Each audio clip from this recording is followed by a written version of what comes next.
Share করে দে, share করে দে।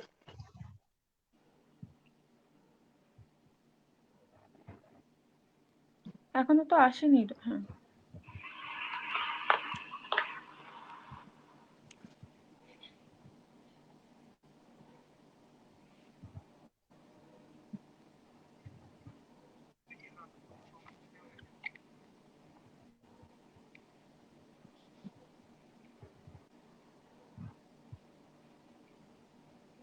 কোথায় শেয়ার অপশনটা?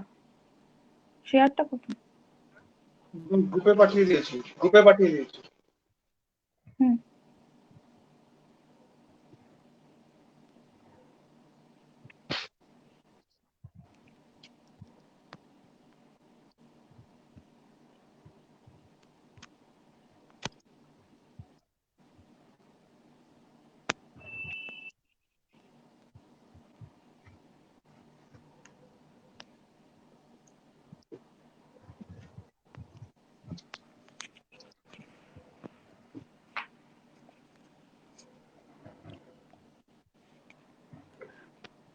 Hello Debarati, hello everyone, good evening.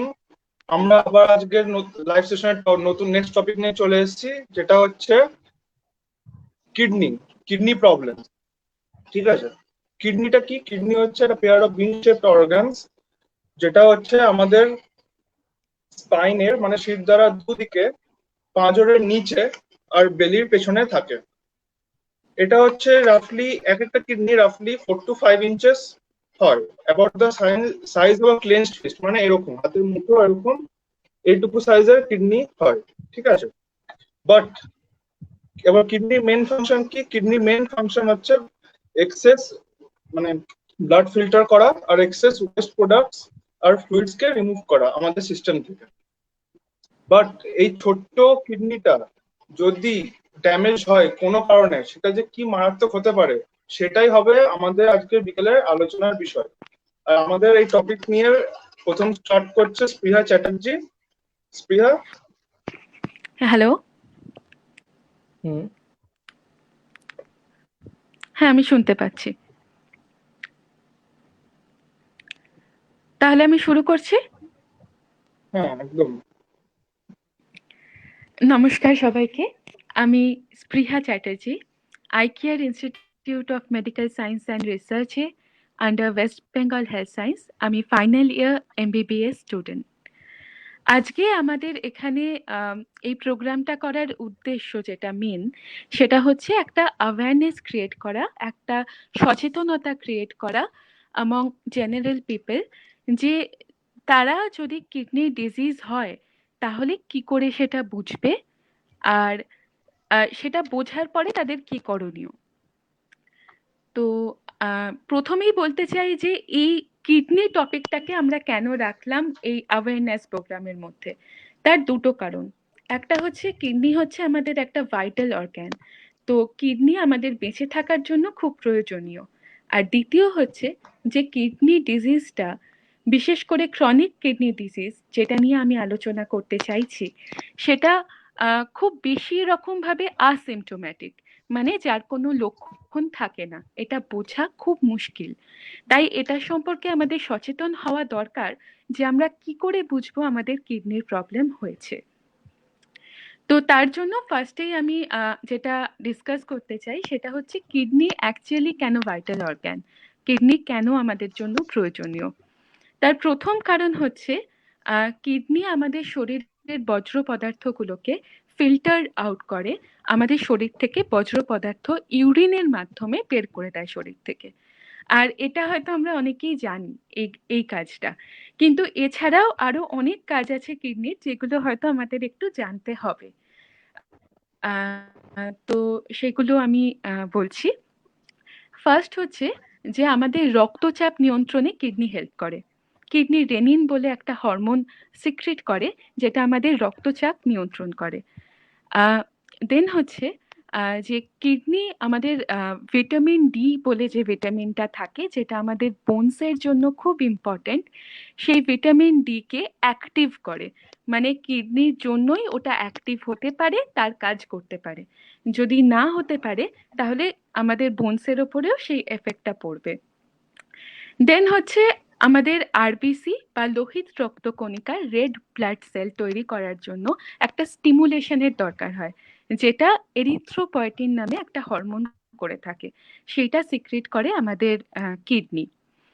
তাছাড়া আমাদের শরীরে অ্যাসিড বেস ব্যালেন্স থাকা খুব দরকার। এটা কি জিনিস না, একটা পিএইচ স্কেল থাকে যেটা 0 থেকে 14 অবধি হতে পারে। 7 মানে হচ্ছে নিউট্রাল, তার নিচে হলে অ্যাসিডিক, তার উপরে হলে বেসিক। আমাদের ব্লাড কিছুটা বেসে থাকে, তার নর্মাল রেঞ্জ হচ্ছে 7.35 টু 7.45। এর উপরে গেলেও প্রবলেম, এর নিচে এলেও প্রবলেম। কি প্রবলেম না, আমাদের শরীরের যে জৈবিক প্রক্রিয়াগুলো, যে প্রক্রিয়াগুলো চলে সেইগুলো হ্যাম্পার হতে পারে যদি এই পিএইচটা ঠিকভাবে কন্ট্রোল না হয়। তাছাড়া কি হয়, আমাদের ক্যালসিয়াম ফসফেট মেটাবলিজমের ক্ষেত্রে এই কিডনি খুব একটা জরুরি ভূমিকা পালন করে। আর আমাদের শরীরে ফ্লুইড ব্যালেন্স করে হচ্ছে কিডনি। মানে যদি কিডনি না কাজ করে আমাদের শরীরে জল জমতে শুরু করে। তো এইগুলো এইগুলো হচ্ছে আমাদের কিডনির কাজ মেনলি। আর কিডনি কাজ করার সেই জন্য আমাদের আগে আমি একটু বলতে চাই যে আমরা তাহলে আমাদের কিডনির স্বাস্থ্য কি করে ভালো রাখবো। এর জন্য খুবই স্বাভাবিক কটা কমন পয়েন্টস আছে, যেমন হচ্ছে দিনে 2 লিটার করে জল খেতে হবে, ফ্রেশ বাড়ির খাবার খেলে সব থেকে ভালো, বাইরের খাবার জাঙ্ক ফুড যতটা পারা যায় একটু অ্যাভয়েড করলে ভালো হয়, স্মোকিং করা একদম উচিত নয়, আর শাক সবজি ফলমূল এগুলো খাওয়ার দরকার। এরপরে আসছি যে আমি কি করে বুঝবো যে আমার কিডনির প্রবলেম হয়েছে, সেটা আমাদের বুঝতে হবে। তো তার জন্য প্রথমে বলতে চাই যে কিডনিটা এমন একটা অসুখ, এই ক্রনিক কিডনি ডিজিজ, বা এটাকে বলা হয় ক্রনিক রেনাল ডিজিজ। রেনাল কথাটা এটা হয়তো অনেকেই জানেন, কিন্তু তাও আমি তাদের অ্যাড্রেস করছি যারা হয়তো তাদের কাছে পরিষ্কার নয়। রেনাল শব্দটা আসে হচ্ছে যে কোনো কিডনি সংক্রান্ত ব্যাপারের জন্য। তাই আমি যদি কেউ আপনাকে বলে আপনার ক্রনিক রেনাল ডিজিজ হয়েছে, রেনাল মানে এটা কিডনি সংক্রান্ত, আর ক্রনিক মানে যে ডিজিজটা অনেক দিন ধরে চলছে। ক্রনিক রেনাল ডিজিজ বলতে যেখানে আমরা বুঝি যে আমাদের কিডনির কাজ 3 মাস বা তার বেশি সময় ধরে কিডনি কাজ করতে পারছে না, কিডনির ফাংশন ডিটোরিওরেট করছে, তো একে আমরা বলবো ক্রনিক কিডনি ডিজিজ। তো এই ক্রনিক কিডনি ডিজিজটা খুব অ্যাডভান্স টাইম অবধি, মানে যতক্ষণ রোগটা অনেকটা এগিয়ে গেছে ততদিন অবধি আসিমটোম্যাটিক থেকে যায়, মানে এর কোনো লক্ষণ থাকে না। সেই জন্য এটা সম্পর্কে আমাদের জানা দরকার। বেশিরভাগ ক্ষেত্রেই এটা হয় যে আমরা ইনসিডেন্টালি এটা ফাইন্ড করি যে আপনার কিডনি ডিজিজ আছে। সেটা কেমন ভাবে না, ধরুন আপনার একটা কিছু প্রবলেম হয়েছে, একটা রোগ হয়েছে, আপনি ডাক্তারবাবুর কাছে গেলেন, তিনি কটা টেস্ট লিখলেন। এবারে অনেকেরই আমাদের টেস্ট লিখলেই ডাক্তারবাবু এত টেস্ট লেখেন মনে হয়, কিন্তু কিছু কিছু টেস্ট একটু দরকার। সেটা হচ্ছে আমাদের একটা রুটিন প্রোফাইল হয়, রুটিন ইনভেস্টিগেশন আমরা যাকে বলি, এটা একটা প্যানেল থাকে।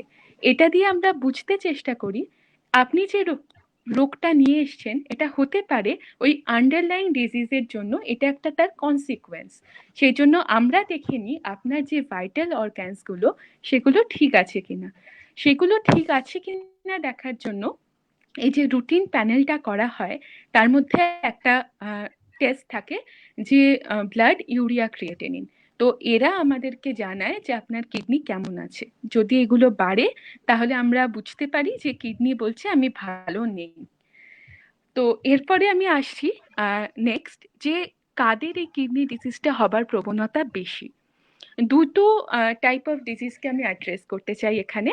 একটা হচ্ছে হাই ব্লাড প্রেশার বা হাইপার টেনশন, যেটাকে আমরা উচ্চ রক্তচাপ বলে থাকি, এবং আরেকটা ডিজিজ যেটা হচ্ছে ডায়াবেটিস মেলাইটাস, যেটাকে আমরা সাধারণ ভাষায় সুগার হয়েছে বলি। তো এই দুটো ডিজিজের ক্ষেত্রে they are most prone individuals to develop this chronic kidney disease. তো তারা কি করে বুঝবেন, আশঙ্কা করবেন যে আমার হয়তো কিডনি ডিজিজ হয়েছে? ফার্স্ট আমি বলছি হাইপারটেনশন যাদের আছে তাদের জন্য। যাদের হাইপারটেনশন আছে তাদের, ধরুন আপনি হাইপারটেনশনের জন্য ওষুধ খান একটা বা দুটো, আপনার ভালো কন্ট্রোলে ছিল, আর আপনি আপনার মধ্যে কিছু চেঞ্জ করেননি, লাইক আপনার লাইফস্টাইলে কোনো চেঞ্জ হয়নি, আপনার ডায়েটারি হ্যাবিটে কোনো চেঞ্জ হয়নি, কিন্তু স্টিল দেখা যাচ্ছে আপনার ব্লাড প্রেশারটা হঠাৎ করে আর কন্ট্রোলে থাকছে না। তো তখন আপনি ডাক্তারবাবুর কাছে গেলেন, উনি একটা ওষুধ অ্যাড করলেন, কিন্তু অ্যাড করার পরেও আপনার ব্লাড প্রেশার হাই থাকছে। তো তখন আপনি সাসপেক্ট করবেন হয়তো আপনার কিডনির প্রবলেম এসেছে।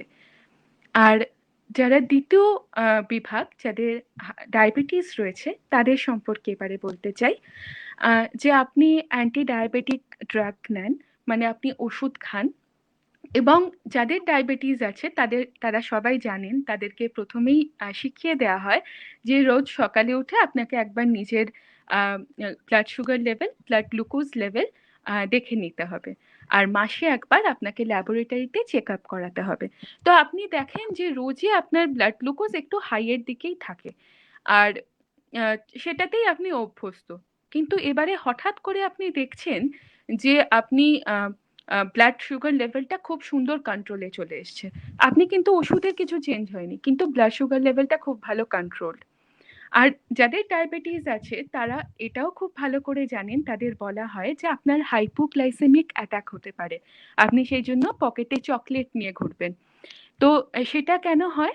যখন একটা ইমব্যালেন্স তৈরি হয়, আমার শরীরে কতটা গ্লুকোজ ঢুকছে আর আমার শরীরে কতটা ইনসুলিন ঢুকছে বা অ্যান্টি ডায়াবেটিক ড্রাগ ঢুকছে যে কোনো, তার যদি ইমব্যালেন্স হয়, মানে আমার গ্লুকোজ লেভেল কমে যায় আর আমার ইনসুলিন লেভেল বেড়ে যায়, তাহলে আমার এই হাইপোগ্লাইসেমিক অ্যাটাকটা হতে পারে। এই অ্যাটাকটা হয়েছে সেটা কি করে বোঝা যাবে?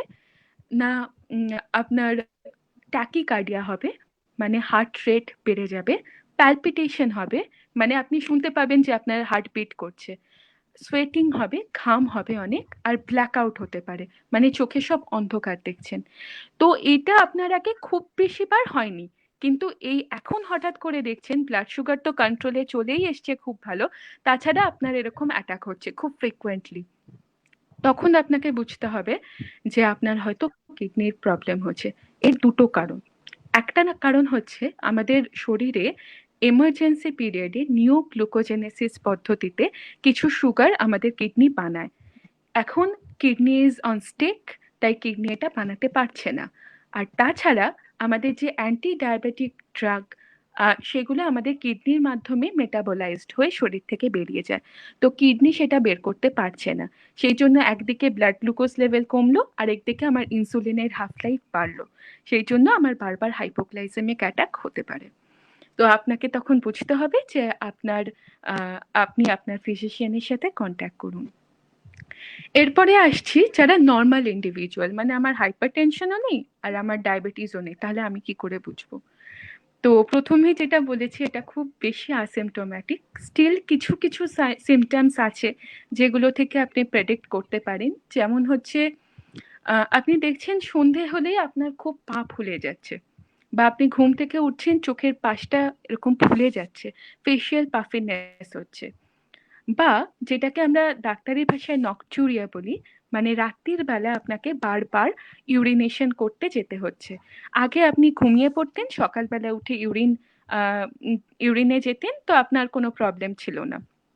তো এটা কেন হচ্ছে প্রবলেমটা? না, আমাদের কিডনিতে কিডনির কাজ হচ্ছে আমাদের ইউরিনকে কনসেন্ট্রেট করা, সেই জন্য কনসেন্ট্রেট হয় বলে আমাদের ব্লাডার ফিল হতে বেশি টাইম লাগছে, সেই জন্য আমরা অনেকক্ষণ বাদে বাদে ইউরিন গেলেও হবে। কিন্তু এই ক্ষেত্রে ইউরিনটা কনসেন্ট্রেট করতে পারছে না, ইউরিন ডাইলিউট হয়ে যাচ্ছে, সেই জন্য আমাদের রাতের বেলা বারবার বাথরুমে যেতে হচ্ছে। আর আপনি যখন ইউরিন করছেন তখন আপনি দেখতে পাচ্ছেন যে আপনার প্যানে মনে হচ্ছে ফ্রথিং হয়ে রয়েছে, সাবান গোলা জল পড়ে রয়েছে, বা এরকমও হতে পারে যে আপনার মনে হচ্ছে যে আমি যতটা, মানে ইউরিন আরেকটু হলে ভালো হতো, হয়তো ইউরিন হয়তো পুরোটা হলো না, এরকম একটা ফিল আসছে আপনার। তো এইগুলো হচ্ছে এক একটা সিমটম যে হয়তো আপনার কিডনি ইনভলভ করেছে। এর আরো অনেক অনেক কারণ থাকতে পারে, কিন্তু এটাও একটা কারণ যে আপনার কিডনি হয়তো প্রবলেমে আছে। তো সেক্ষেত্রে আপনাকে একটু ডক্টরের সাথে যোগাযোগ করা উচিত। আর এরপরে আমি আসছি যে ক্রনিক কিডনি ডিজিজে কি কি প্রবলেম হতে পারে। মানে আপনার ক্রনিক কিডনি ডিজিজ ডায়াগনোজড হলো, তাতে আপনার কি কি প্রবলেম হতে পারে। কিন্তু তার আগে আমি একটু বলবো যে ডায়াগনোসিসটা আপনার কিভাবে হয়। মানে খুব ছোটভাবে বলছি, কারণ সবটা সম্ভব না বোঝানো। তো যেহেতু পুরোটা মেডিকেল টার্মস, তো প্রথমে আপনার একটা ব্লাড টেস্ট হচ্ছে। ব্লাড টেস্ট হয়ে আমি বুঝতে পারছি যে আপনার ক্রিয়েটিনিন, ইউরিয়া, ইউরিক অ্যাসিড বেড়ে গেছে। আর তারপরে আমি সেখান থেকে আপনাকে করতে দিচ্ছি একটা ইউরিন টেস্ট, যেটাও রুটিন ইনভেস্টিগেশনে থাকে। তো সেখানে আপনার অ্যালবুমিনিউরিয়া খুব বেশি রকম বেড়ে যায় এবং দু রকম সেল দেখা যায়, কাস্ট দেখা যায়। একটা হচ্ছে গ্র্যানুলার কাস্ট আর একটা ব্রড কাস্ট। এইগুলো দিয়ে আমরা ডায়াগনোসিস করতে পারি। আর যেটা মোস্ট ইম্পর্টেন্ট, আমরা একটা ইউএসজি করতে দিই, সেখানে আমরা দেখি আপনার কিডনিগুলো ছোট হয়ে গেছে সাইজে। তো এইগুলো থেকে আমরা ডায়াগনোসিস করি যে আপনার ক্রনিক কিডনি ডিজিজ হয়েছে।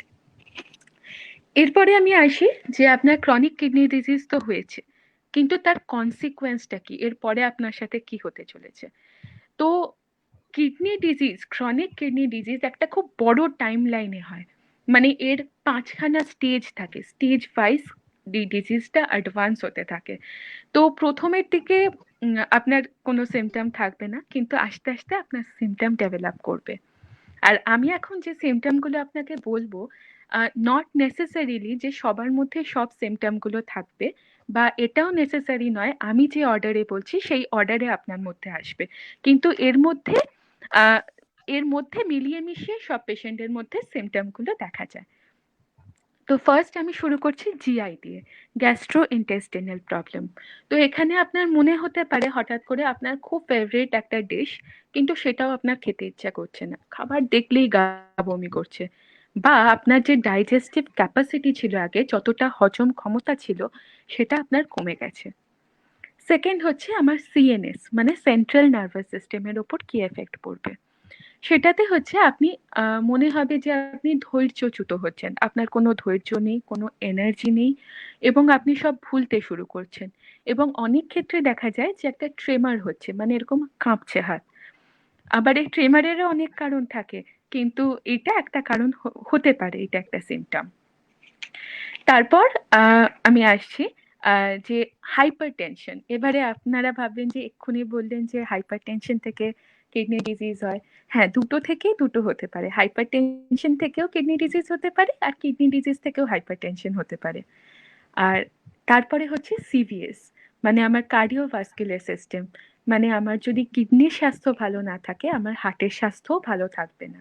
কেন না? আমার কিডনি আমার শরীর থেকে এক্সট্রা ভলিউম অফ ব্লাডটাকে বের করে, এক্সট্রা ভলিউম অফ ফ্লুইডটাকে বের করে দিচ্ছে। সেই জন্য আমার শরীরে ফ্লুইড ব্যালেন্সটা মেনটেন হচ্ছে। কিন্তু এই ক্ষেত্রে কিডনি বের করতে পারছে না এক্সেস ফ্লুইডটাকে। আর আমার হার্টের কি কাজ, না পাম্প করে সারা শরীরে ব্লাড পৌঁছে দেয়া। তো যদি আমার ব্লাডটা বেশি হয়ে যায়, সেটা হার্টের ক্যাপাসিটির বাইরে চলে যাচ্ছে। হার্ট বলছে যে আমি তাহলে কি করে এত ব্লাড পাম্প করব। তো সেই ক্ষেত্রে হার্টকে এফেক্ট করছে। আর হার্টে আরেকটা সমস্যা হতে পারে, সেটা হচ্ছে এই কিডনি ডিজিজে আমাদের ইলেকট্রোলাইট ইমব্যালেন্স হয়, যার মধ্যে যেটা মোস্ট ইম্পর্টেন্ট সেটা হচ্ছে আমাদের পটাশিয়াম লেভেল। পটাশিয়ামটা দেখা গেছে যে আমাদের ইউরিনের মধ্যে দিয়ে বেরোতে পারছে না, কিডনি সেটাকে এক্সক্রিট আউট করতে পারছে না। কিডনিতে আমাদের ব্লাডে আমাদের পটাশিয়াম লেভেল বেড়ে গেছে। তো আমাদের পটাশিয়ামের নর্মাল কাজ হচ্ছে আমাদের হার্টের কন্ট্রাক্টিলিটিটাকে মেনটেন করা। যদি পটাশিয়াম বেড়ে যায়, হার্ট খুব জোরে জোরে কন্ট্রাক্ট করতে শুরু করবে, আর তখন আমার খুব বেশি রকম হার্ট রেট বেড়ে যাবে। এটাকে আমরা ডাক্তারি ভাষায় বলি ট্যাকিকার্ডিয়া। তো ট্যাকিকার্ডিয়া হয়ে তারপরে আপনার অ্যারিথমিয়া প্রেসিপিটেট করতে পারে, এবং হঠাৎ করে হার্টটা বন্ধ হয়ে কি কিছু একটা দুর্ঘটনা ঘটতে পারে অনেক অ্যাডভান্স স্টেজে। তো সেটা আমাদের একটু মাথায় রাখতে হবে। তারপর যেটা নেক্সট, সেটা হচ্ছে আমার লাং বা ফুসফুস।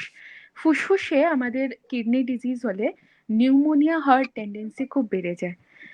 সেই জন্য আমাদেরকে অনেক ভ্যাকসিনসের মধ্যে থাকতে হয়, সেটা আমি পরে আসছি। আর তাছাড়াও রয়েছে অ্যানিমিয়া। অ্যানিমিয়া হবে কারণ আমি আগে বললাম এরিথ্রোপয়েটিন রিলিজ করছে না, সেই জন্য আমাদের শরীরে অ্যানিমিয়া আসবে। আর আমার মেটাবলিক কিছু প্রবলেম হবে, যেমন আমার ক্যালসিয়াম ফসফেট মেটাবলিজম হচ্ছে না, তাই আমার অস্টিওপোরোসিস হতে পারে, বোন পেন হতে পারে, ভিটামিন ডি আমার অ্যাক্টিভ হতে পারছে না, সেই জন্য বোন পেন হতে পারে। তো এই বোন পেনটা বলা হয় যে ফ্ল্যাট বোনের ক্ষেত্রে বেশি হয়। ফ্ল্যাট বোন বলতে আমরা কি বুঝি, যে আমাদের রিব বা পাঁজর এবং আমাদের হিপ বোন, এইগুলো হচ্ছে ফ্ল্যাট বোন, আর এইগুলোতে আমার বেশি হওয়ার চান্স ব্যথা। তাছাড়া যেটা খুব ইম্পর্টেন্ট সেটা হচ্ছে একটা ডার্মাটোলজিক্যাল প্রবলেম। ডার্মাটোলজিক্যাল মানে স্কিনের প্রবলেম। সেটা হচ্ছে একটা কন্ডিশন তৈরি হয় ইউরিক অ্যাসিড জমে গিয়ে বডিতে, যে ইউরেমিক একটা প্রুরাইটাস হয়। সেটা মানে একটা চুলকুনি, মানে এত চুল করছে যে পেশেন্টের অন্যান্য প্রবলেম সে সব ভুলে গেছে, তার শুধু মনে হচ্ছে যে আমার চুল করছে। এত একটা ডিস্টার্বিং সিমটম এটা। তো এটা যে সবার হবে সেটা নয়, কিন্তু যাদের হয় তাদের খুব বেশি মাত্রায় হয়। আর এছাড়াও আমার শরীরে যেগুলো আমাদের নন ভোলাটাইল অ্যাসিডস, সেগুলো বেরোতে পারে না শরীর থেকে। তো আমার শরীরে অ্যাসিডোসিস বলে একটা কন্ডিশন তৈরি হবার সম্ভাবনা বাড়তে থাকে। তো এইগুলো ছিল হচ্ছে যে আমার কি কি হতে পারে কিডনি ডিজিজ হলে। একটা হিউজ টাইম লাইন এটা। আর আরেকটা খুব সিমটমস যেটা বোঝা যায়, যে একটা কার্ডিওজেনিক ব্রেথলেসনেস হয়, মানে সিঁড়ি দিয়ে উঠছেন আপনার মনে হচ্ছে শ্বাসকষ্ট হচ্ছে, বা কোনো সময় বসে আছেন মনে হচ্ছে শ্বাসকষ্ট হচ্ছে। আপনি ভাবছেন যে হয়তো আমার এটা কোনো লাংয়ের প্রবলেম, হয়তো এটা কোনো হার্টের প্রবলেম, কিন্তু পরে ইনভেস্টিগেশন করে দেখা গেছে যে আসলে আপনার একটা আন্ডারলাইন কিডনি ডিজিজ ছিল, যেটা থেকে এই এত সব প্রবলেমগুলো হলো। তো এরপরে আমি আসতে চাই যে আপনার কিডনি ডিজিজ হলে যেটা ট্রিটমেন্টের বিষয়, তাতে দুটো খুব মেজর ভাগ আছে। একটা হচ্ছে আপনার খাবার দাবার, আপনার dietary control is one of the most important thing in this disease, and the treatment part সেটা আপনার ডাক্তারবাবুর ওপর ডিপেন্ড করছে। মেনলি যেটা দেখা গেছে সেটা হচ্ছে, আপনি যখন কিডনি ডিজিজ হয়েছে আপনাকে একজন ডায়েটিশিয়ানকে কনসাল্ট করতে বলা হয়। যেগুলো মেনলি প্রিন্সিপাল পালন করা হয় সেগুলো হচ্ছে আপনাকে লো সোডিয়ামে থাকতে হবে। সোডিয়াম আমরা যেগুলো খাই তার মধ্যে নুনে সোডিয়াম থাকে, তো আমাদের নুন খুব বেশি অ্যাভয়েড করতে হবে। 1 to 2 গ্রাম পার ডে, এর বেশি খাওয়া চলবে না। দ্বিতীয়ত লো প্রোটিন ডায়েটে থাকতে হবে, 0.5 gram per kg per day. এইটা আমাদের প্রোটিন হচ্ছে আমাদের শরীরের বিল্ডিং ব্লক, কারণ প্রোটিন আমাদের খুব দরকার। এটাই এই রোগের সব থেকে বড় প্রবলেম, যে আমার ওয়েস্টিং হতে শুরু করে, কারণ আমার প্রোটিন খাওয়া চলবে না, আর অন্যদিকে আমার প্রোটিন শরীরে দরকার। তো প্রোটিন হলো 0.5 gram per kg per day, kg body weight I mean to say. And তারপরে হচ্ছে লো পটাশিয়ামে থাকতে হবে। লো পটাশিয়ামে থাকতে হবে মানে যে যে খাবারগুলোতে পটাশিয়াম থাকে সেগুলো অ্যাভয়েড করতে হবে। সেগুলো থাকে দুধে, আর ডাবের জল বা যে কোনো ফ্রুট জুস, টোটালি অফ, কিচ্ছু খাওয়া চলবে না এগুলো। আর হচ্ছে অ্যাডিকুয়েট ক্যালোরি পেতে হবে, অ্যাডিকুয়েট একটা নিউট্রিশন পেতে হবে। সেটা হচ্ছে 35 kilo calorie per KG body wait per day. তো এটা হচ্ছে মোটামুটি ভাবে একটা ডায়েটের প্রিন্সিপাল, যেগুলোর মধ্যে আপনাকে থাকতে হবে। সেটা আপনার ডায়েটিশিয়ান আপনাকে ডায়েট বানিয়ে দেবে, যে আপনি কি কি খাওয়া চলবে, কি কি চলবে না, বা কি খাবেন। নেক্সট আসছে আমি ট্রিটমেন্ট প্রোটোকলে। আমি যা যা প্রবলেম বললাম এখনো অবধি, সেগুলো সবকটাকে কন্ট্রোল করার জন্য আলাদা আলাদা ড্রাগ থাকে। তো স্টেজ 1 থেকে স্টেজ 4 অবধি আপনার পুরোটাই মেডিকেল ট্রিটমেন্ট চলবে, এবং মেডিকেল ট্রিটমেন্ট চলাকালীন আপনার ডাক্তারবাবু আপনাকে যা যা এই সিমটমগুলোর জন্য আপনি যাতে কষ্ট না পান, বা সেগুলো যেন প্রেসিপিটেট না করে, আমরা প্রিভেন্ট করতে পারি, সেগুলোকে আটকাতে পারি, তার জন্য সব ওষুধ দেওয়া হবে। তো সেগুলো আপনাকে খুব কমপ্লায়েন্ট ভাবে খেতে হবে, মানে ডাক্তারবাবু যা বলবেন তার বাইরে গেলে চলবে না, খুব ভালোভাবে সেগুলোকে মেনটেন করতে হবে। আর আরেকটা হচ্ছে যে আপনি যখন স্টেজ 5 রেনাল ডিজিজে পৌঁছে গেলেন, সেটাকে ডাক্তারের ভাষায় বলা হয় এন্ড স্টেজ রেনাল ডিজিজ বা রেনাল ফেলিয়ার। তো আমাদের শরীরে এটা ডিপেন্ড করে কোন স্টেজে আপনি রয়েছেন। গ্লোমেরুলার ফিল্ট্রেশন রেট বলে একটা ইউনিট হয়, সেটা দিয়ে, সেটা আপনার যে ব্লাড টেস্টগুলো আমরা করতে দিই সেখান থেকে আমরা ক্যালকুলেট করে নিই যে আপনার জিএফআর কত। আপনার বয়সের ওপর, আপনার বডি ওয়েটের ওপর, ক্রিয়েটিনিনের ওপর এগুলো ডিপেন্ড করে। তো আপনার যদি জিএফআর ভ্যালু খুব কমে যায় মানে কত কমে যায়, লেস দ্যান 15 ml/minute হয়ে যায়, তাহলে বুঝতে হবে যে আপনি স্টেজ 5-এ পৌঁছে গেছেন, যেখানে নর্মাল ভ্যালু হচ্ছে 125 ml/minute। তো আপনাকে এতটা আপনার শরীর কিডনি ডিটোরিওরেট করছে যে সে বলছে যে আমি আর কাজ করতে পারছি না, সে তার পক্ষে আর কাজ এগিয়ে নিয়ে যাওয়া সম্ভব নয়। তো সেই ক্ষেত্রে তখন রোল আসে হিমোডায়ালিসিস বলে একটা পদ্ধতির। তো হিমোডায়ালিসিসের কাজটা কি, যে আমাদের কিডনি যেমন একটা ছাঁকনির কাজ করছে, এটাও একটা আর্টিফিশিয়াল ছাঁকনি। আমাদের শরীরে আমরা একটা লাইন তৈরি করব, সেই লাইনটা দিয়ে ব্লাড একদিক দিয়ে বেরোবে, সেই ছাঁকনিটার মধ্যে যাবে, গিয়ে ব্লাডটা পিউরিফাইড হবে, আরেকটা লাইন দিয়ে আমার শরীরে ব্যাক করবে। তো যখন কাউকে বলা হয় যে আপনার হিমোডায়ালিসিস শুরু হবে, প্রথম কোয়েশ্চেন যে তাহলে কি আমি শেষ, জীবন শেষ? তো ফার্স্ট তার উত্তর হচ্ছে একদমই নয়। হিমোডায়ালিসিস চলছে পেশেন্ট তারা নর্মাল জীবনযাপন করতে পারে, সে অফিসেও যেতে পারে, সে তার নিজের যাবতীয় যা নিজস্ব কাজ তারা সব করতে পারে। তো it's not the end at all.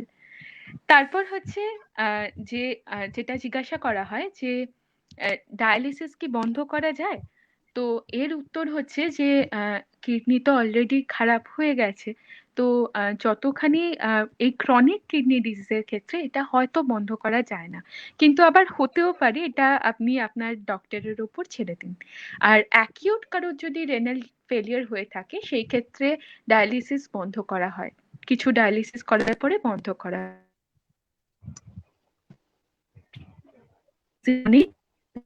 ক্ষেত্রে ইট ইজ হাইলি আনলাইকলি যে বন্ধ হবে কোনদিন। থার্ড, যে বলা হয় যে ডায়ালিসিস করতে গেলে কতদিন করতে হয়, কতদিন যেতে হয়, তো মিনিমাম ইট ইজ 2 days। তারপরে হয়তো আপনার যত অ্যাডভান্সে যাবেন তখন হয়তো বাড়বে, কিন্তু মিনিমাম 2 days করা হয়।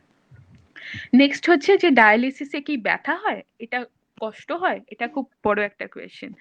তো সেটা হচ্ছে যে এটাতে একদমই কষ্ট হয় না, ইট ইজ টোটালি পেনলেস। ফার্স্টে তো একটা নিডল প্রিক করতেই হয়, যে লাইনটা দিয়ে আমাদের বের করতে হয় ব্লাড, সেটাতে একটা নিডল প্রিক করতে যতটা ব্যথা লাগে ততটাই। তারপরে আপনি টিভি দেখতে দেখতেও ডায়ালিসিস নিতে পারেন। মোটামুটি ভাবে 4 ঘন্টা লাগে ডায়ালিসিস করতে। তারপরে কোয়েশ্চেন হচ্ছে যে তারপরে কোয়েশ্চেন না, তারপরে একটা আমি বলতে চাই যেটা, সেটা হচ্ছে আমরা কিভাবে ডায়ালিসিসটা করছি।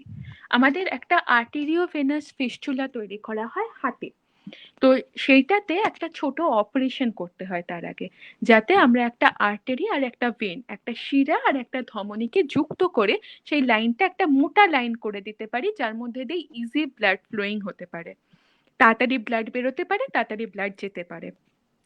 তো এই অপারেশনটা হওয়ার 1 মাস বাদে আপনার ওই ফিস্টুলাটা ম্যাচিওর করে, মানে তারপরে আমি আমার ডায়ালিসিস স্টার্ট করতে পারি। তো আর নয়তো এমার্জেন্সিতে কারোর যদি ডায়ালিসিস দিতে হয় তখন এখানে একটা লাইন করে দিতে হয় জুগুলার ভেন দিয়ে। বাট আমি বলবো যে যদি আপনাকে আপনার ডক্টর বলেন যে আপনার একটা ফিস্টুলা করিয়ে নেওয়া উচিত, তখন আপনি সেই ফিস্টুলাটা করাতে অ্যাটলিস্ট দেরি করবেন না। কারণ কি, যখন আপনার সিমটম হবে, আপনার কোন লেভেলে পৌঁছলে ঠিক ডায়ালিসিস শুরু হয় আমি পরে আসছি, কিন্তু যখনই শুরু হোক না কেন, আমি আজকে চাইলে যেহেতু আজকে এই ফিস্টুলাটার কাজ করবে না, সেই জন্য যখন আপনার ডক্টর বলবে আপনি অবশ্যই এই ফিস্টুলাটা করিয়ে নিন। আর ফিস্টুলাটা করানোর পরে সেই হাতে প্রেশার মাপা যায় না, সেই হাত থেকে ব্লাড নেওয়া যায় না, আর একটু সাবধানে থাকতে হয়, কিন্তু প্রবলেম সেরকম ভাবে কিছু হয় না।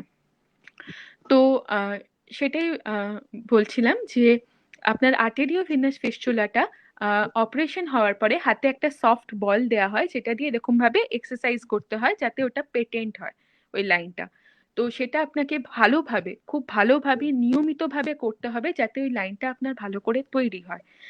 তো এটা গেল একটা। আর তারপরে হচ্ছে যে সবাই জানে যে it's a very expensive disease, যে ডায়ালিসিস করাতে কত খরচা। তো যদি গভর্নমেন্ট হসপিটালে করানো হয় মোটামুটি ভাবে 500-র একটু বেশি কম খরচা হয়। আর যে কোনো প্রাইভেট নার্সিং হোমে আমাদের ওয়েস্ট বেঙ্গলে কোন নার্সিং হোমে করানো হচ্ছে অবশ্যই তার উপরে ডিপেন্ড করবে। মোটামুটি একটা রেঞ্জ হচ্ছে 1200 থেকে 5000, মানে 1200 to 5000 একটা রেঞ্জের মধ্যে লাই করে। সেটা কোথায় করানো হবে সেটার উপর ডিপেন্ড করছে। আর এই যখন আপনার কিডনি ফেল করছে তখন কি কি হলে আপনাকে ডায়ালিসিস করতে বলা হয় মেনলি, এটা ডক্টর অনেক ভালো বুঝবেন, ডক্টরের সিদ্ধান্তটাই ঠিক সিদ্ধান্ত। তবু কিছু পয়েন্ট আছে, যেমন আপনার যদি creatinine level more than 7 mg per deciliter হয়ে যায়, urea level more than 200 mg per deciliter হয়ে যায়, পটাশিয়াম মোর দ্যান 7 মিলি ইকুইভ্যালেন্ট per liter হয়ে যায়, বাইকার্বনেট লেস দেন 15 মিলি ইকুইভ্যালেন্ট পার লিটার হয়ে যায়, অথবা আপনার কোনো একটা লাইফ থ্রেটনিং কন্ডিশন তৈরি হয়েছে, মানে আপনার অ্যারিথমিয়া হচ্ছে, আপনার হার্ট ফেল করছে, বা আপনার আপনার নেফ্রোপ্যাথিক এনকেফেলোপ্যাথি হয়েছে। তো যদি এনকেফেলোপ্যাথি হয় তার মানে এটা একটা ব্রেনের প্রবলেম হয়ে যাচ্ছে, মানে আমার শরীর থেকে যে ইউরিক অ্যাসিড গুলো বেরোচ্ছে না সেগুলো আমার ব্রেনে চলে যাচ্ছে, দিয়ে কিছু একটা রিয়াকশন করছে যার জন্য আমার কাউকে চিনতে পারছি না, কিছু ভুলভাল কথা বলছি। তো এটা তার সিমটম, সেই এনকেফেলোপ্যাথি ব্যাপারটার। আর হার্ট ফেলিয়ার বা অ্যারিথমিয়া এগুলো যদি হয় তাহলে সেই ক্ষেত্রে আমাদের ডায়ালিসিসে শিফট করতে হয়। আর এই পেশেন্টদের যেহেতু একটা নিয়মিতভাবে একটা মেশিনের মধ্যে দিয়ে যেতে হচ্ছে, একটা মেশিনে তার ব্লাড যাচ্ছে বেরোচ্ছে, সেই জন্য তাকে আন্ডার ভ্যাকসিন কভারেজ থাকতে হয়। তো হেপাটাইটিস বি ভ্যাকসিন দিতে হয়, যেটা হয় 20 mcg বা 20 মাইক্রোগ্রাম ভ্যাকসিন দিতে হয়। দ্য শিডিউল ইজ 016, আজকে একটা দেয়া হলো, ঠিক 1 মাস বাদে একটা, ঠিক 6 মাস বাদে একটা। এটা হচ্ছে পুরো কোর্সটা পুরো করতে হয়। তো আমার এই অবধি বলার ছিল ক্রনিক কিডনি ডিজিজ নিয়ে। আশা করি আমি একটু হলেও ধারণা কিছু ক্লিয়ার করতে পেরেছি। যদি আপনাদের কোনো কোয়েশ্চেন থাকে আপনারা নিচে কমেন্ট করুন, আমরা দেখে নিচ্ছি। Thank you.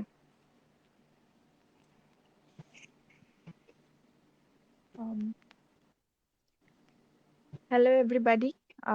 My name is Mabel Das, and I'm first year student of North Bengal Medical College. As we all have heard that means renal problems have many reasons. Means it is due to many problems like hypertension and all. But I will only be talking about adult polycystic kidney disease. It is a type of inherited disorder, and it is not affected by any of the other systems of the body. But it is a very chronic one, and it should be treated like if you have an inheritance pattern you should must look into it properly. Now, what is actually adult polycystic kidney disease? In this you will be observing clusters are formed in your kidney. Now, what does this clusters actually mean? These are cysts that gets formed due to now see, in our kidney nephrons have means different parts like glomerulus, PCT, loop of Henle, DCT, and collecting duct.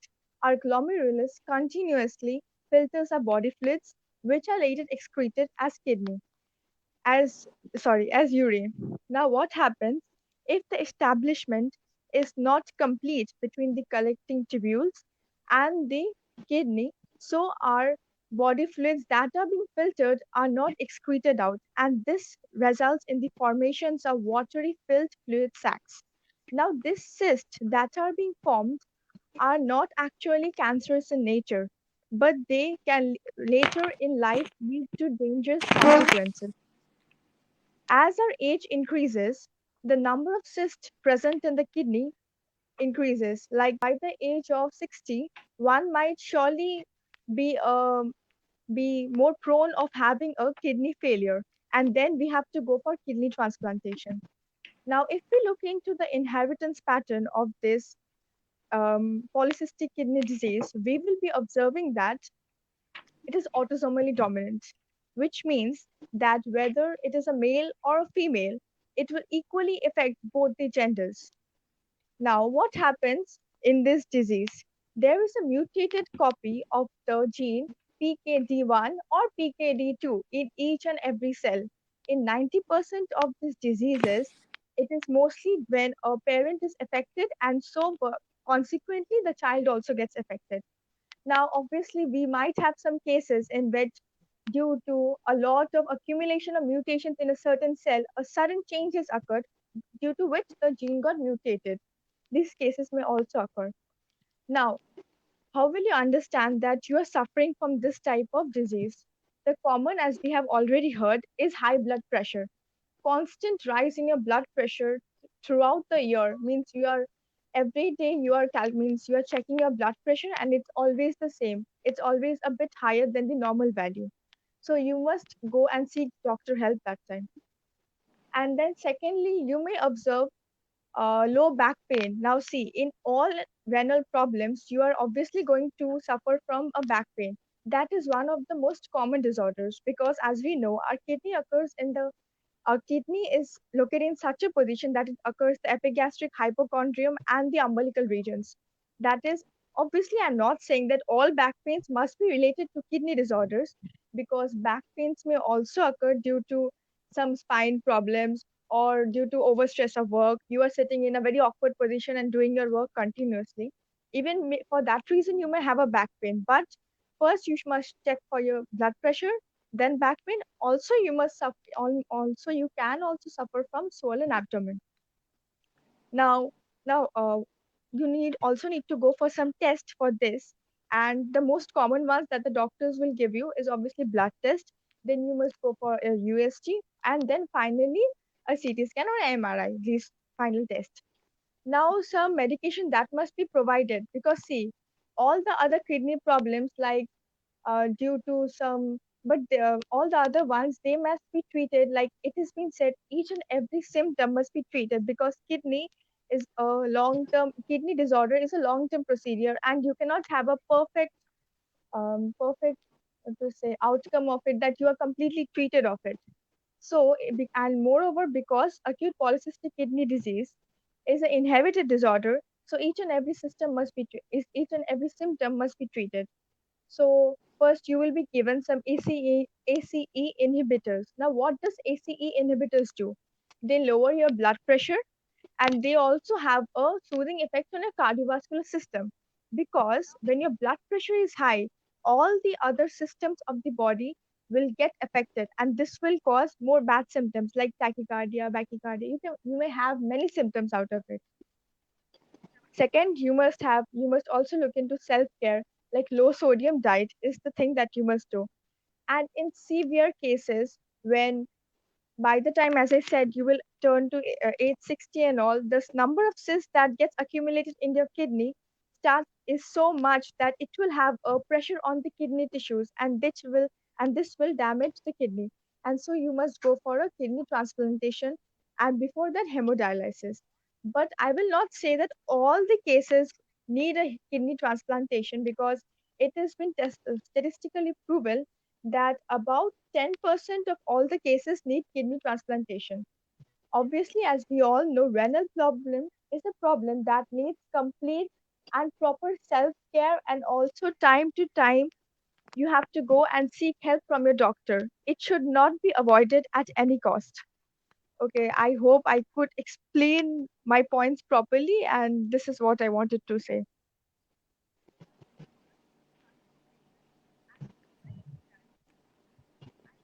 Hello, শোনা যাচ্ছে হ্যাঁ তো? হ্যাঁ শোনা যাচ্ছে। মাউথপিসটা সামনে নেয়, হুম। মাউথপিসটা সামনে নেয়। আচ্ছা, ঠিক আছে। হ্যাঁ। ঠিক আছে। হ্যালো, আমি শুভজিৎ পাল। আমি মেডিকেল কলেজ কলকাতার ফাইনাল ইয়ারের স্টুডেন্ট। তো আজকে বেসিক্যালি যে কিডনি ডিজিজ নিয়ে কথা হচ্ছে, সেখানে স্পৃহা আর মাবেল যেগুলো বললো আর কি, কিডনির যে ডিজিজ গুলো, তো বেসিক্যালি সেগুলো হচ্ছে অ্যাকচুয়ালি কিছুটা ক্ষেত্রে প্রিভেন্টিভ, আর কিছু ক্ষেত্রে সেটার আর্লি ট্রিটমেন্ট হলে হয়তো সেটাকে ঠিক করা যায়। দ্যাটস ওয়াই এই ডিজিজ গুলো খুব ইম্পর্টেন্ট।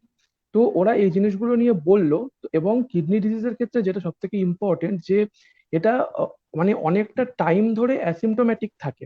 তো সেই অনেকটা টাইম ধরে যেহেতু এটা অ্যাসিমটোমেটিক থাকছে, তার কারণে এটা যখন ডাক্তারের কাছে প্রেজেন্ট মানে পেশেন্ট যখন ডাক্তারের কাছে আসে কোনো একটা সমস্যা নিয়ে, এবং সেখান থেকে যখন কিডনি ডিজিজটা ধরা পড়ে, তখন সেটা অনেকটা মানে কিডনি ডিজিজটা হয়তো অনেকটা এগিয়ে গেছে। সেই কারণে এই যে অ্যাওয়ারনেস মানে প্রোগ্রামটা হচ্ছে, সেখানে এই কিডনি ডিজিজটাকেও ইনক্লুড করা হয়েছে। তো আমি মানে ওদের কথার সাথে কয়েকটা কথা এক্সট্রা যোগ করতে চাই। যেমন একটা হচ্ছে যে ডায়ালিসিসের কথা, ডায়ালিসিসের ক্ষেত্রে বেসিক্যালি ও মানে যেটা বলা হয়েছে সেটা হচ্ছে যে হিমোডায়ালিসিস। তো হিমোডায়ালিসিসে পেশেন্টকে হসপিটালে মানে বেসিক্যালি ভর্তি হয়ে তারপরে ডায়ালিসিসটা নিতে হবে।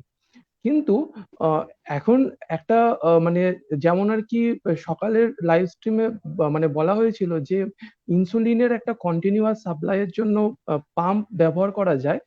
তো সেই রকমই এখন মানে ডায়ালিসিসের ক্ষেত্রে বেসিক্যালি একটা অপশন রয়েছে, যদিও বা সেটা মানে ইউজ হয় সেরকম নয়, তবে একটা অপশন রয়েছে, সেটা হচ্ছে পেরিটোনিয়াল ডায়ালিসিস।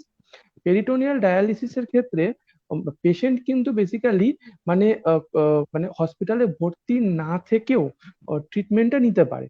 তো এই ক্ষেত্রে বেসিক্যালি মানে যে সুবিধাটা হচ্ছে সেটা হচ্ছে যে পেশেন্টের মানে যে হসপিটালে মানে মানে উইকে তো বেসিক্যালি 3টে করে ডায়ালিসিস নিতে হয় হিমোডায়ালিসিস করার ক্ষেত্রে। তো পেরিটোনিয়ালের ক্ষেত্রে সেটা মানে হসপিটালে আসতে হবে না, একটা রেগুলার চেক আপে থাকতে হয়। তবে পেরিটোনিয়াল ডায়ালিসিসের ক্ষেত্রে ডেলি বেসিসে বাড়িতেই কিছু প্রসিডিওর করতে হয়।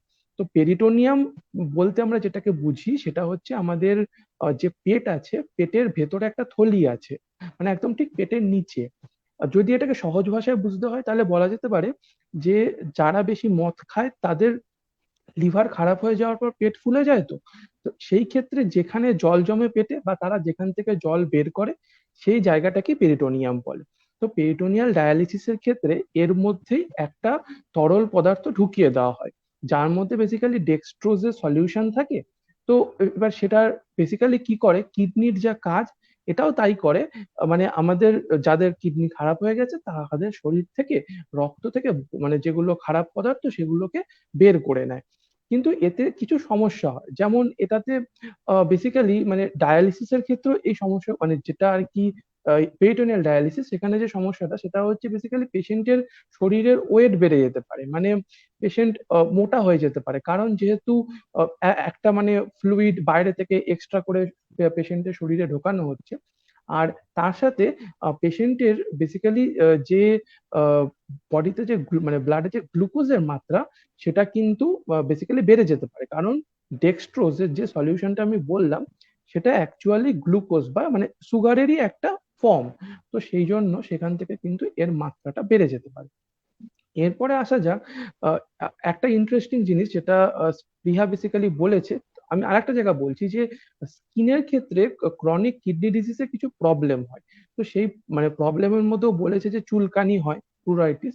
তবে স্কিনে কিন্তু একটু পিগমেন্টেশনও দেখা যায়, আর সেটা মুখে আসে, হাতে পায়েও আসতে পারে। তবে সেই পিগমেন্টেশনটা কিন্তু একটু টিপিক্যাল, তো সেটা ডাক্তাররা দেখে বুঝতে পারেন। তো সেটা কিন্তু কিডনি ডিজিজের ক্ষেত্রে আসে। আর একটা যেটা ইম্পর্টেন্ট বিষয় যেটা এখানে কিডনি রিলেটেড, সেটা হচ্ছে যে বেসিক্যালি কিডনিতে ক্যান্সার, যদি বা এটা বলা মানে এই নয় যে যদি এই জিনিসগুলো দেখা যায় তাহলেই ক্যান্সার হবে, সেটা নয়। তো কিডনি তে যদি ক্যান্সার হয় সে অনেক রকমের হয়, বেসিক যেটা সব থেকে কমন সেটা হচ্ছে renal cell carcinoma. Renal cell carcinoma জিনিসটা বেসিক্যালি কিডনির একটা ক্যান্সার, যেটা মানে কিছু জেনেটিক প্রবলেম, মানে কিছু হচ্ছে গিয়ে আমাদের শরীরে যে জিন আছে, যে ক্রোমোজোম আছে, তার সাথে রিলেটেড। কিন্তু এই যে কিডনি যে ক্যান্সারটা সেটা কিন্তু কিছু রিস্ক ফ্যাক্টর আছে। তো সেই রিস্ক ফ্যাক্টর গুলোকে যদি আমরা মানে কমাতে পারি বা যদি সেগুলোকে বন্ধ করতে পারি, তাহলে কিন্তু দেখা গেছে কিডনি যে ক্যান্সারটা সেটা হওয়ার চান্স কমে যায়। সেই রিস্ক ফ্যাক্টর গুলো বেসিক্যালি হচ্ছে স্মোকিং, আর তার সাথে হাইপার টেনশন অর্থাৎ হাই ব্লাড প্রেশার, আর তার সাথে ওবেসিটি। এছাড়া আরো রিস্ক ফ্যাক্টর রয়েছে। তবে এই রিস্ক ফ্যাক্টর গুলো যদি থাকে, যে অর্থাৎ স্মোকিং, হাইপার টেনশন বা ওবেসিটি, তখন এবং তার সাথে যদি যে জিনের সমস্যা হলে কিডনির ক্যান্সার হতে পারে সেই জিনগুলো যদি থাকে, তখন কিন্তু ক্যান্সারটা দেখা যায়।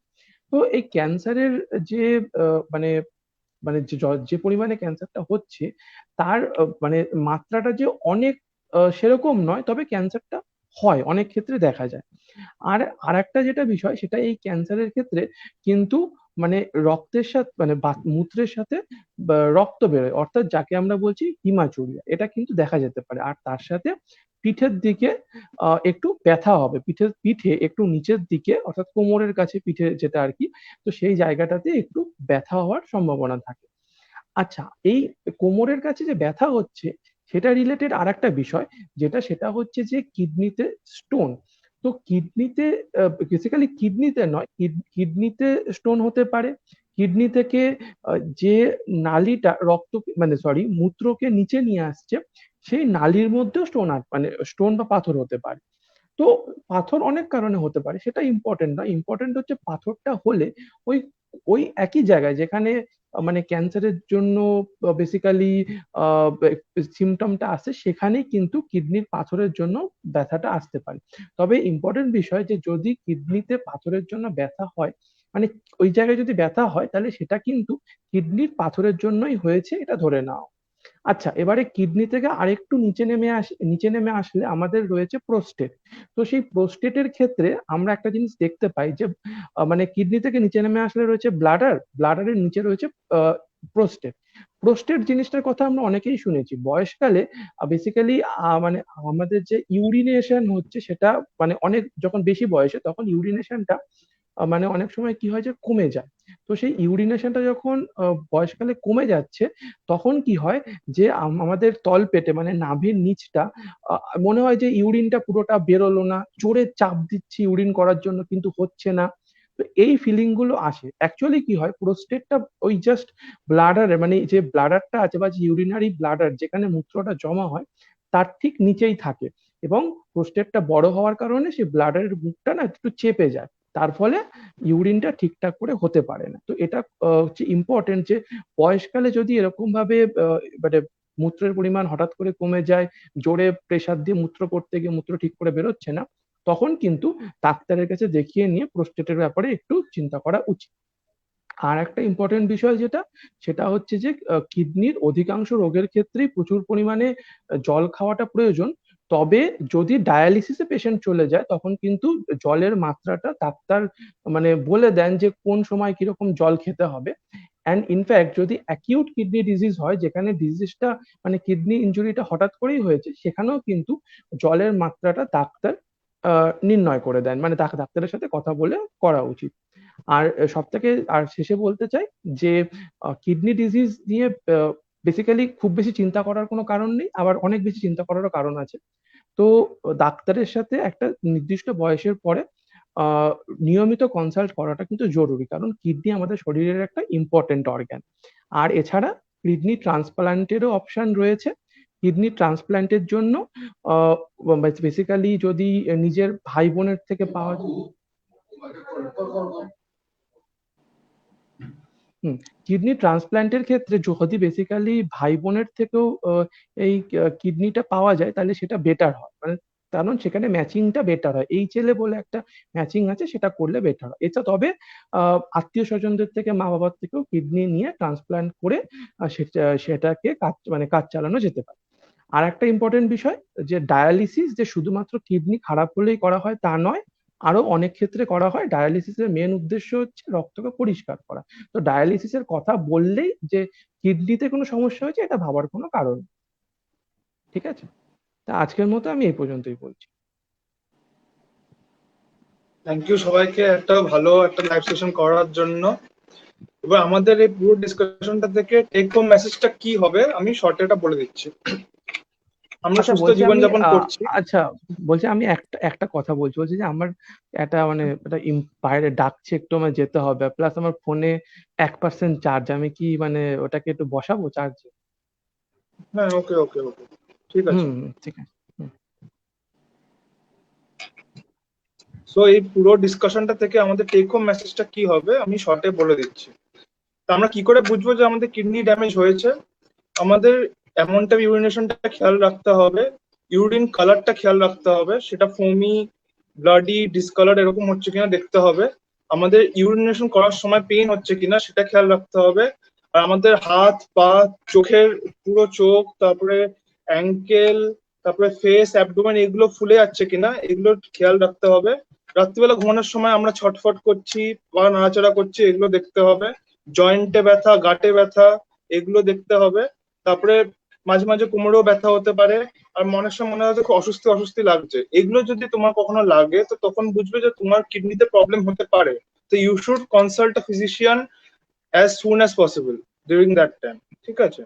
এবার তুমি কি কি স্টেপস বা প্রিকশনস নিতে পারো বাড়িতে থেকে যাতে তুমি কিডনির ডিজিজকে প্রিভেন্ট করতে পারো, ঠিক আছে?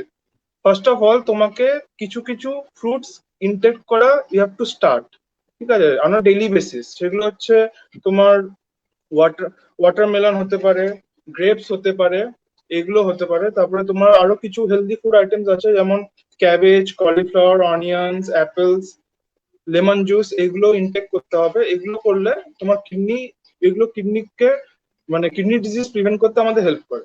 সেকেন্ডলি তোমাকে সবসময় প্রচুর পরিমাণে you have to drink lots and lots of water, ঠিক আছে? একটা হেলদি লাইফস্টাইল লিড করতে হবে, যেটা সবসময় বলে আসছি। হেলদি লাইফস্টাইল লিড করলে আমাদের পুরো হেলথ মানে পুরো সিস্টেমটাই ভালো থাকবে, কিডনি তো ভালো থাকবেই। সেকেন্ডলি অন রেগুলার বেসিস মানে মান্থলি বেসিস বলো বা যেটা বলবে, তোমার blood pressure monitor, sugar monitor আর একটা হেলথ এগুলো করতে হবে। বাড়িতে বিপি মনিটর আর ব্লাড সুগার কিট রাখা mandatory. Time to time blood pressure আর সুগার লেভেল তোমাকে দেখতে হবে। নিজেকে ফিট রাখতে হবে, হেলদি রাখতে হবে। 150 মিনিটস আ উইক তোমাকে এক্সারসাইজ করতে হবে, that is 22 minutes a day তোমাকে এক্সারসাইজ করতে হবে যাতে তুমি ভালো থাকো। আর তোমাকে স্পেশালি মানে জাঙ্ক ফুড আইটেমস, সোডা, তারপরে অ্যালকোহল আর স্মোকিং এগুলো একদম you have to avoid by hook or by crook. আর সকালে উঠে যদি গরম জলের সাথে লেবু চিপে যদি খেতে পারো তো that is very beneficial for your kidneys. এটুকুই বলার ছিল আজকে পুরো লাইভ সেশনে। আশা করি তোমাদের সবার ভালো লেগেছে। কালকে সকালে আমরা আবার আসছি হাইপার টেনশনের নিয়ে। সবাই ভালো থেকো, সুস্থ থেকো। Have a great day. Good night. Bye. Bye. Bye by.